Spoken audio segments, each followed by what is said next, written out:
Hello and welcome to this day in Philly Sports History for September 4th, 2024. I'm your host, Jim Montgomery. Welcome to a Wednesday edition of the podcast. Happy hump day to everyone out there. Before we get into it, I just want to say, if I start sneezing, I apologize. Right before I started recording, I just did like 12 sneezes in a row. Gotta love fall allergy season. But before we get into our housekeeping, what a game. What a game. And this just reaffirms my belief that the Phillies are back, baby. Tyler Phillips was not good. Didn't even make it out of the first inning. Gave up 6 runs. Sixers. Phillies were down 6-1, and it was looking bleak. But for some reason, I had a fantasy draft, and I was finishing up some stuff for my daughter on her vanity that my wife redid. And I'm like, I should probably put this on as I'm putting doors and handles and things like that back on. Sure enough, they started chipping away. Every time they get close, something else would happen. We had a Taiwan Walker home run given up. Surprise, surprise. But I was laying in bed, trying to stay awake to watch it, and it was, I guess it was 8-7. The last I remember, I did fall asleep, and I woke up to T-Mac calling the Schwarber 3-run shot in the 9th. And again, what a game by the Phillies, but even more so, that was an historic game for Kyle Schwarber. 5 for 6, 6 RBI, 3 home run. And I did see this courtesy of the Phillies PR department. So if it's wrong, you can blame them, not me. But Kyle Schwarber is the only player in Phillies history other than Mike Schmidt to have a 5-hit game with 3 home runs, which makes it that much more impressive. For the most part, the rest of the bullpen was solid. Even Taiwan Walker, I mean, if he's going to be the long man, they're either going to be down by a lot or up by a lot when he comes into games. So if he gives up a 2-run homer, it's not the end of the world. If I don't see him, I will not be upset. But what a game. Huge win for them. Milwaukee lost, so now that lead over Milwaukee is a game and a half. They're still a game and a half behind the Dodgers. Still 7 and 7.5 up on the Mets and the Braves and the Mets respectively. It's still too early to start talking magic number, but the magic number went down one more. We'll start talking about that when it gets around 15, which hopefully is later this week. But what a win. Like I said, I'm willing to say they're back. That's the kind of game that during that little lull during the summer, they totally would not have been. It would have been game over. They would have given up. They would have just packed it in and just not been able to do something. But they kept chipping away. It's like a weird 2-game series in Toronto. So it would have been very, very easy to just blow off this game and come back today and win another one with Christopher Sanchez on the mound. And then having 4 with Miami on the horizon. But they didn't, and I think that, to me, is how they were early in the season. Earlier in the season, you can never count them out of the game, no matter how many runs they were down. It's reminiscent of the 2008 Phillies when that whole era, you can never count them out, and that's the vibe I got last night. It was just, sometimes I'm very good with my feelings like, this game is over. I remember specifically the Carolina NFC Championship game being like, they have no shot to win this game, and everybody was like, no, they're still in it, and I was like, nope. And I same thing at Tampa Bay. There's a point in that one where I'm like, they're just not going to win this game. For some reason, I'm like, I don't think they're out of this, and they're not. This Phillies team is not. So good win for them. They remain hot. And finally, Schwarber did a little late night BP the other night after the Atlanta game. Tweaked some things, changed up his approach a little bit, and it seems like it paid off. So I am all in, especially if Schwarber's going to get hot. And I think, I don't know the number, but I know the last time this happened, whenever he leads the game off with a home run, the Phillies are like almost undefeated. Their record is ridiculous when he leads off the game with a home run. So if Kyle Schwarber's going to heat up for the month of September, sign me up. They're back at it this afternoon at 3. Like I said, Christopher Sanchez on the mound, and then they head to Miami for 4, a much-needed respite down in Miami. Let's go build this lead and chisel away at that magic number and just keep hammering those nails in the coffins of the Braves and the Mets. All right, some quick housekeeping notes. Yesterday, we talked about the assistant coaches for the Eagles, and I mentioned John Gruden. John Gruden, in fact, was the offensive coordinator under Ray Rhodes. But we continue our 2-year anniversary celebration this week, culminating with our anniversary on Sunday, September 8th. But remember, it's still not too late for you to qualify for a drawing for a random Philly Goat shirt. Just call or text the Back to the Future voice and text line at 267-495-8531 and be a subscriber to the YouTube channel. That's all you got to do. Interact with the voice and text line. Be a subscriber to the YouTube channel at Jimbo_Mott, and you will enter a drawing for a free Philly Goat t-shirt of your choice. Lots of good comments and things coming in through the text line. Not so many voicemails, but let's leave some voicemails. Let's have some fun. You can get on the show. Excuse me, as long as it's PG-13. But let's go. Start interacting. Qualify for that Philly Goat shirt. And in the meantime, go to Philly Goat. Do a little shopping for back to school or back to Eagles. And Sixers and Flyers are on the horizon as well. Use the promo code Jim Montgomery for 10% off your order. That's phillygoat.com. Promo code Jim Montgomery for 10% off your order. Spread the word, but be sure interact with the Back to the Future voice and text line 267-495-8531. That'll get you in. And then be a subscriber to the YouTube channel Jimbo_Mott for your chance to win that free Philly Goat shirt. Follow me on social media, Jimbo_Mott, Twitter and TikTok, at Philly Jimbo on Instagram. Tell your friends, spread the word. Let's get this thing growing as we head into year 3. Just as soon as this whole back to school craziness gets underway and we get settled into our routine between sports and school and all that stuff, I got some things I'm working on. So stay tuned for that. But be sure to, like I said, spread the word. Call the voice and text line. Be a subscriber, and you could win a free Philly Goat t-shirt of your choice. All right. While you're at it, check out my boys over at the Clashing Conferences podcast. Doing great things over there. I was on the baseball episode last week. Had a lot of fun with them. The football crew is back. Can't wait to hear their previews for the Week 1 matchups. Always a good time, but that's available wherever you get your podcasts as well as on YouTube. Eagles are flying out today to Brazil. Excuse me. Fall allergies, man. But they're flying out to Brazil to, I guess, later this morning. The line for this game is still 2.5. The over-under is still 48.5. Still not feeling good about it, but we still got a couple days here to really start diving into it. Not a lot has been coming out from practice and things like that, I think, because a lot of the writers are already in Brazil, and the team is not quite there yet. But I guess the big story yesterday was Darius Slay came out and apologized for his comments, I guess, about Brazil, where he said he's told his family not to come.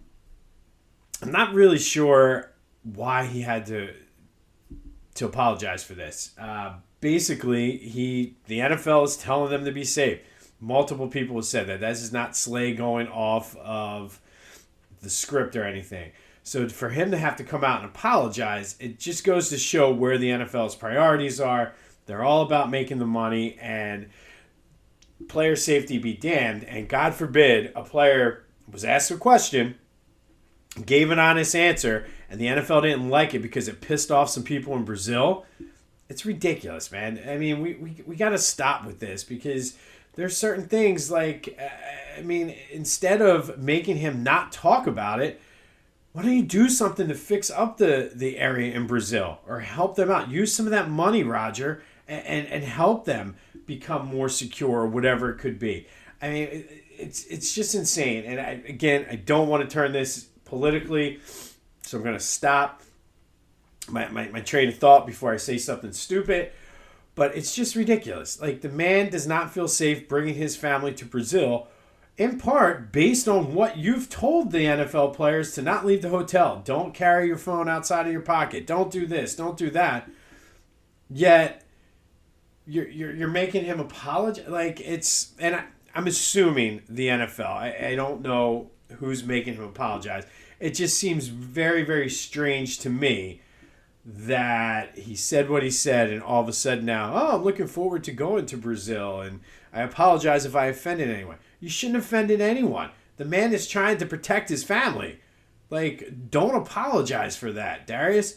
And I've been hard on him before on this podcast, but damn, like, why should he apologize for making sure his family is safe? It's just dumb. Oh, I know why. Because the NFL wants to make that money. It's absolutely ridiculous. I don't think they should even be going down here to play, at least not to open the season. Like that, I think that's whatever. But that was the biggest. And I said it yesterday. I'm going to say it again. Just give me some football. I'm sick of all this stuff. Like, I'm ready to start ripping players for not playing well and pointing out where we need to improve. Not talking about Darius Slay apologizing for protecting his family. Ridiculous. All right, today we're going to go back to 1997. And on this day in 1997, the Phillies beat the Expos 6-4 up in Montreal. They were down 4-1, a lot like last night, and battled back. They chipped away. And to be honest, this was even more impressive because of who was on the mound for the Expos that day. It was Pedro Martinez, who was having a lights-out season in 1997. September call-up, though, Bobby Estalella did not get the memo. He had 3 home runs and was the first Phillies rookie to ever do it. And I mean, I swear, I can't make this thing up. The podcast guys are looking down on me. The night after Kyle Schwarber hits 3 home runs in a game, we talk about Bobby Estalella hitting 3 home runs in the game. So sometimes you're just blessed. But he's the first Phillies rookie to hit 3 home runs in a game. Obviously, Kyle Schwarber now has done it twice this year. He's not a rookie. 2 of them actually came off of Pedro, though. So Bobby had a very good... nobody else really did much, but Bobby Estalella had Pedro's number that day. Rico Bronya also hit a home run later in the game. But unfortunately for Bobby Estalella, it was probably the high point of his Major League Baseball career. He didn't really have much of a shot to stick with the Phillies because of one guy named Mike Lieberthal. I do remember because of this game, though, there were a lot of times where, myself included, we're like, God, call up Estalella, because Lieberthal never hit for power. And we all felt that a catcher should have power numbers. But I'd say it worked out pretty well for the Phillies sticking with Mike Lieberthal. Estalella was traded after the 99 season to the Giants. But again, never had that night like he did that night in Montreal. One dubious distinction for Bobby Estalella, I guess you could call it, is he has the most career home runs with 48 by a player with fewer than 200 hits, 195. So I guess it was really all feast or famine for Estalella, who was, I think, like a 208 or 213 career hitter. And also, to add insult to injury, he eventually was named in the Mitchell report and was supposed to testify against Barry Bonds in that perjury case, but ended up declining to do so later, I guess, closer to the trial. But for one night anyway, Bobby Estalella was the man for the Phillies, hitting 3 home runs in a game that the Phillies won 6-4 up in Montreal. 2 of them coming off of Pedro Martinez, who was having a ridiculous Cy Young type year that year. But it was the high point of Bobby Estalalla's career on this day back in 1997. And I would be remiss if I didn't throw in, because we've been doing a lot of Eagles openers. On this day in 1988, the Eagles beat the Tampa Bay Buccaneers 41-14. 1988 was the year the Eagles won the division with Buddy Ryan, and that was the Fog Bowl year. But on this day in 1988, Eagles beat the Buccaneers 41-14 to open their season en route to that division title. All right, let's go to some second anniversary fun. First, let's start with a recap of yesterday's question of the day. I asked you, if Ruben Amaro Jr. would have won one more championship, would we be viewing him a little bit differently? 78% of you agree with me and say yes. And I think he does get an unfair shake for what he did to the farm system. However, think about how pissed off, again, we were because Dave Dombrowski didn't do anything at the trade deadline. Ruben did stuff at the trade deadline. It just unfortunately never worked out for them. Bad luck, cold bats, whatever you want to call it. So I agree, though. If Ruben had won a World Series, we'd be looking at him a hell of a lot differently than what we do now. People were roasting him on Twitter yesterday for his analysis of the game, but to his credit, he's a good sport and took it in stride.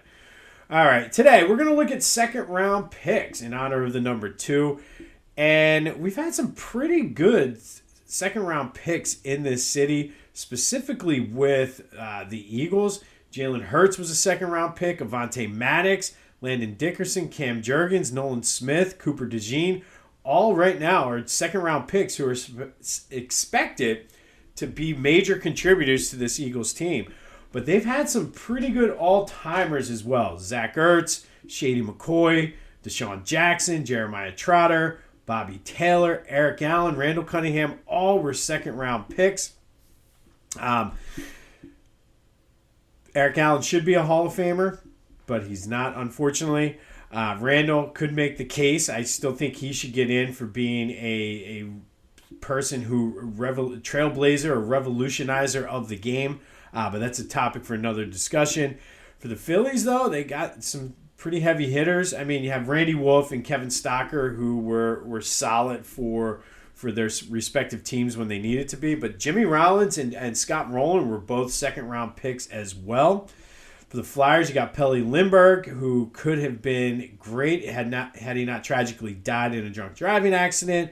Mikael Renberg from the Legion of Doom.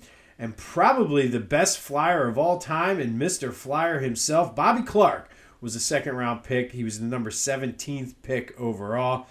Sixers as well, World Be Free, Lou Williams, George McGinnis, Mo Cheeks. Hal Greer was also a second-round pick, number 14 overall. So it's kind of like a who's who of stars in the city who were second-round picks, and again, not bad at all. But that leads me to today's question of the day. Who's the best second-round pick in Philly history? Eric Allen, who should be a Hall of Famer. Jimmy Rollins, who also should be a Hall of Famer. Bobby Clark, who is a Hall of Famer. And Mo Cheeks, who is a Hall of Famer. I'm going to give Mo the nod over Hal Greer there. You can make the argument for Hal Greer if you'd like. I'm going Mo Cheeks. You can also make the case for Scott Rowland over Jimmy Rollins. But no. But let me know, who's the best second-round pick in Phillies history? Phillies sports history. Is it Eric Allen, Jimmy Rollins, Bobby Clark, or Mo Cheeks? 267-495-8531. That is the number to the Back to the Future voice and text line. Call. Let me know what you think. Am I an idiot? Should Hal Greer be in over Mo Cheeks and Scott Rowland over Jimmy Rollins? Let me know. And that is your easy way to interact with the voice and text line. Then subscribe to the YouTube channel and enter that drawing to win a free Philly Goat t-shirt. But best second round pick in Philly sports history, Eric Allen, Jimmy Rollins, Bobby Clark, or Mo Cheeks. Let me know what you're thinking. That's a tough one for me. I think this is probably going to fall along what your favorite sports lines are. I'm going to go... I think I have to go Eric Allen.